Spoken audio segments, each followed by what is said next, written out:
नमस्कार, मैं हूं आपके साथ चंदन भारद्वाज और आप देख रहे हैं दिल्ली एनसीआर की खबरों से जुड़ा हमारा ये विशेष बुलेटिन। सबसे बड़ी खबर आज दिल्ली एनसीआर में जो निकलकर सामने आ रही है वो है दिल्ली मेट्रो से जुड़ी। दिल्ली मेट्रो के येलो लाइन पर आज 3 स्टेशन बंद हैं।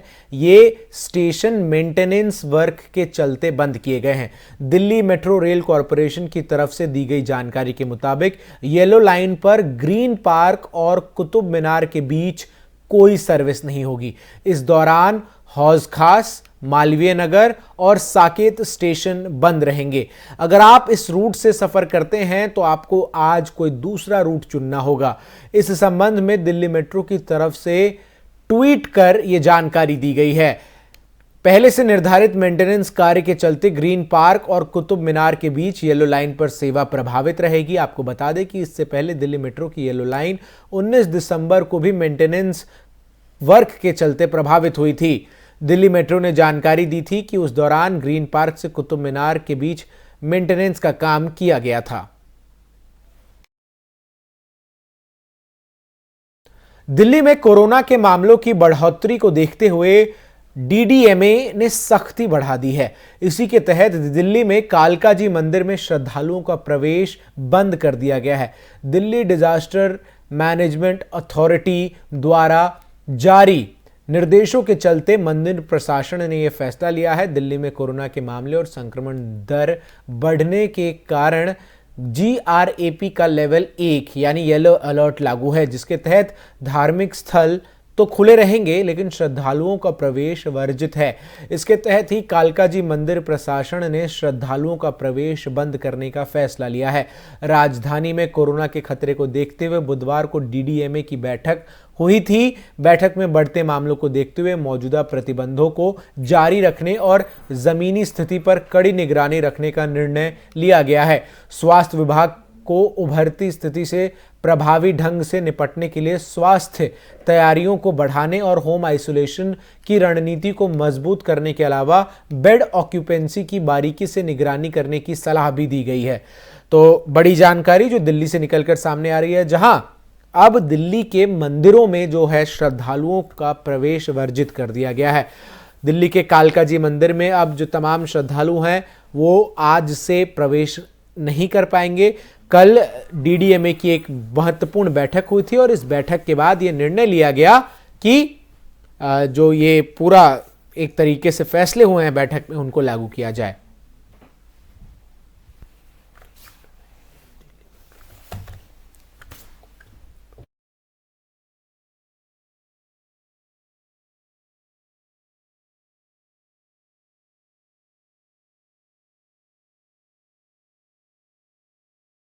रुक करते हैं अगली खबर का। नए साल के जश्न को लेकर दिल्ली ट्रैफिक पुलिस ने खास तैयारी की है।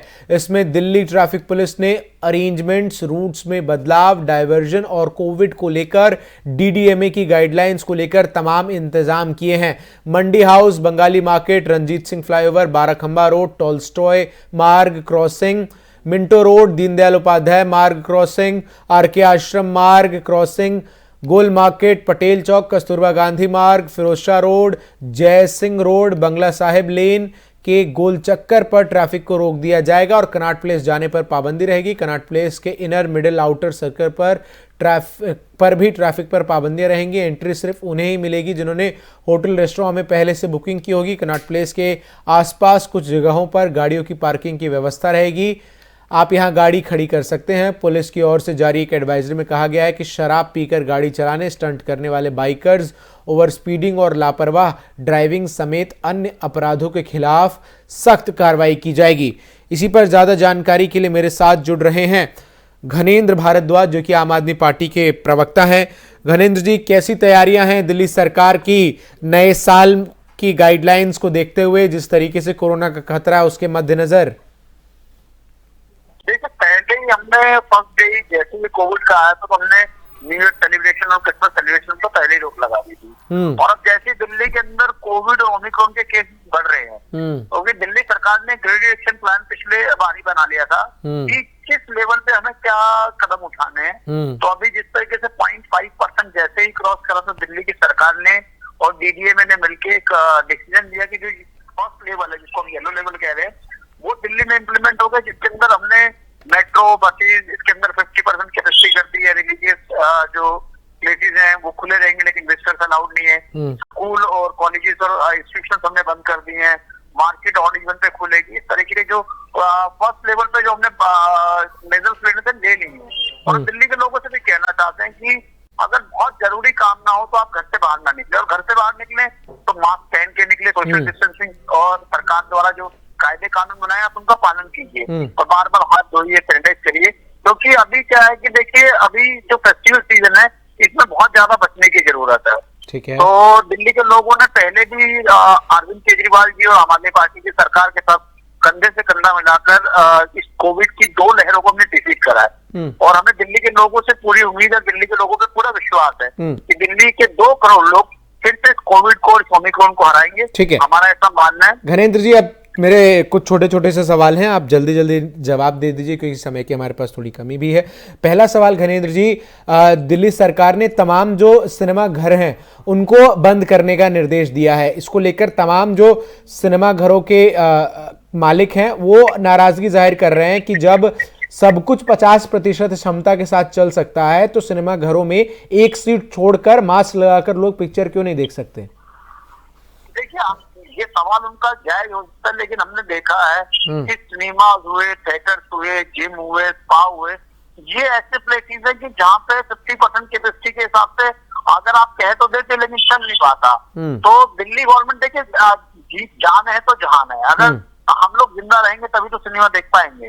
तो दिल्ली की सरकार चाहती है कि दिल्ली के लोगों को कैसे इन सब चीजों से बचाया जाए। तो कहीं ना कहीं आपको देखो सख्ती तो करनी पड़ेगी। ठीक है। अगर हम सख्ती नहीं करेंगे तो लोग फिर आपको मानते नहीं है। ठीक है। तो इसीलिए कुछ ना कुछ तो सख्ती, कुछ ना कुछ मेजर्स लेने पड़ेंगे। और ये जो भी हम कदम उठा रहे हैं वो दिल्ली के 2 करोड़ लोगों की जान माल को बचाने के लिए उठा रहे हैं। हमारा इसमें ये है कि किसी तरीके से दिल्ली में, क्योंकि और देश में इस तरीके का ओमिक्रॉन और जैसे पिछली बार डेल्टा वेरिएंट ने तबाही मचाई, तो हम चाह रहे हैं कि उस स्टेज तक बात ना पहुंचे। ठीक है घनेंद्र जी, अगला सवाल भारतीय जनता पार्टी के जो लोग हैं अब वो ये कहते हुए नजर आ रहे हैं कि अभी संक्रमण के मामले दिल्ली में नियंत्रण में है, तो वहीं दूसरी तरफ अरविंद केजरीवाल की सरकार जानबूझकर सब कुछ बंद कर रही है और इससे व्यवसाय को जो नुकसान होगा उसकी भरपाई, उसकी जवाबदेही किसकी है?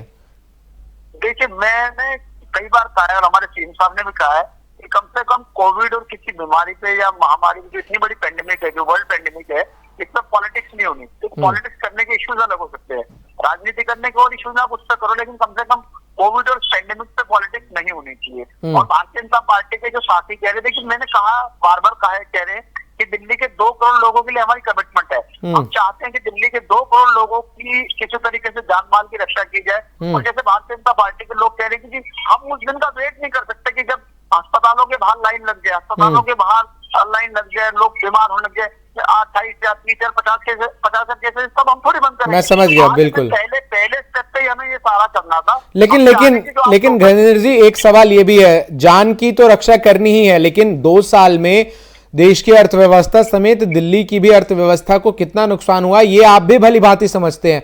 तो ये जो तमाम प्रतिबंध लग रहे हैं इससे जो मिडिल क्लास वर्ग है, खास करके जो व्यापारी वर्ग है, वो थोड़ा असंतुष्ट नजर आ रहा है। तो क्या इस बात को लेकर आम आदमी पार्टी या फिर आपकी दिल्ली सरकार प्रतिबद्ध है कि आने वाले समय में हो सकता है जब मामले कम हो तो ये प्रतिबंधों में ढील दी जाएगी? देखिए, मैंने कहा है कि ये वर्ल्ड पेंडेमिक है और ऐसा नहीं कि सिर्फ दिल्ली की इकोनॉमी या दिल्ली के व्यापारियों पर असर पड़ रहा है, पूरे वर्ल्ड में है। फ्रांस हुआ, इटली हुआ, जापान हुआ, अमेरिका हुआ, सब जगह है, पूरी वर्ल्ड पेंडेमिक है।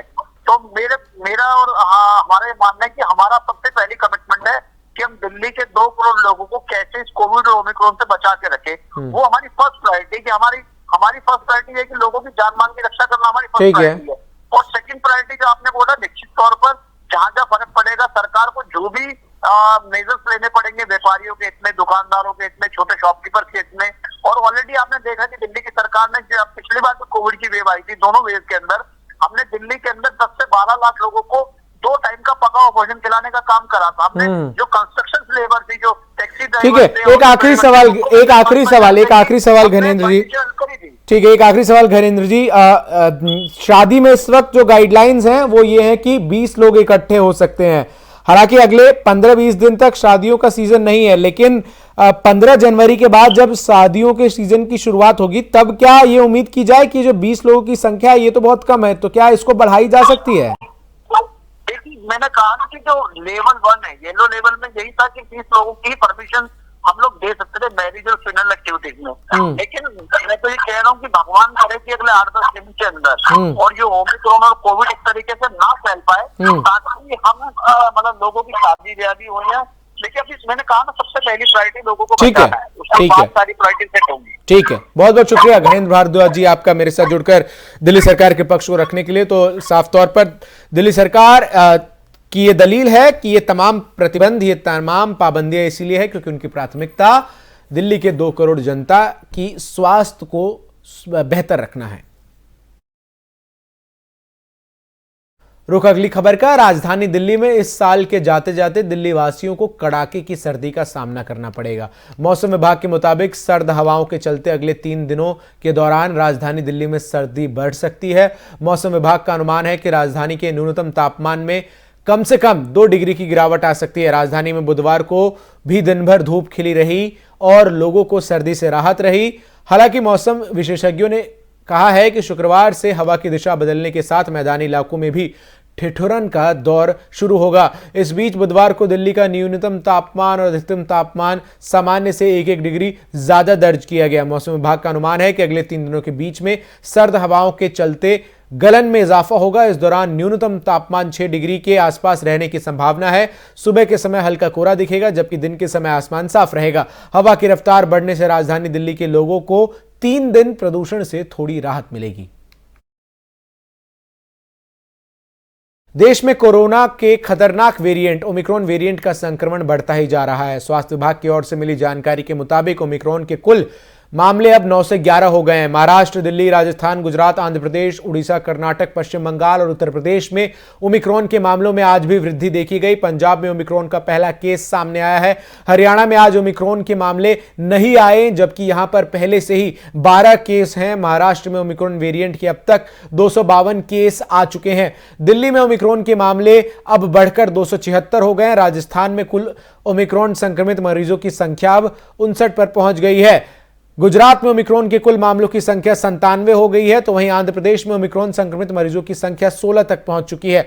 पश्चिम बंगाल में नए वेरिएंट से संक्रमित रोगियों की कुल तादाद अब 11 है। कर्नाटक में ओमिक्रॉन संक्रमण के कुल मरीजों की संख्या 43 पहुंच चुकी है। पंजाब में भी ओमिक्रॉन वेरिएंट की एंट्री हो गई है। दुनिया में 24 घंटे में कोरोना के 12 लाख मामले दर्ज किए गए हैं। दिल्ली पुलिस को एक बड़ी कामयाबी मिली है। पुलिस ने महिला पत्रकार को शिकार बनाने वाले ढोलबाज गैंग को गिरफ्तार किया है। डीसीपी ने बताया कि सभी आरोपी ढोलबाज गैंग के सक्रिय सदस्य हैं। ये गैंग बस अड्डा, रेलवे स्टेशन जैसी जगह से सवारी को ऑटो में बिठाते और मौका पाकर सवारी के बैग से कीमती सामान निकालकर उसमें ईंट रख देते थे। आपको बता दें कि 8 नवंबर को वरिष्ठ महिला पत्रकार को भी इस गिरोह ने अपना शिकार बनाया था।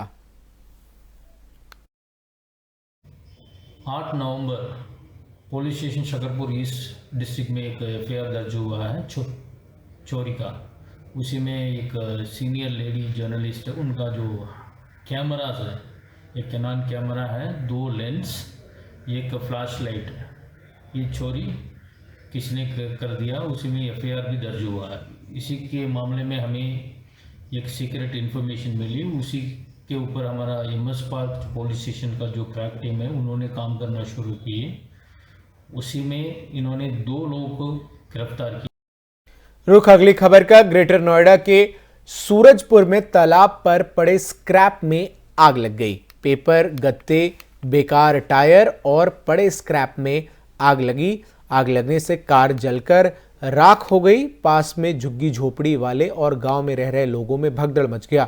ग्रामीणों ने आगजनी को देखकर तत्काल थाना सूरजपुर पुलिस को सूचना दी। जानकारी मिलते ही थाना प्रभारी और एसीपी मौके पर पहुंचे। काफी देर बाद आग पर काबू पाया गया। आग लगने से किसी भी व्यक्ति के जान की हानि नहीं हुई।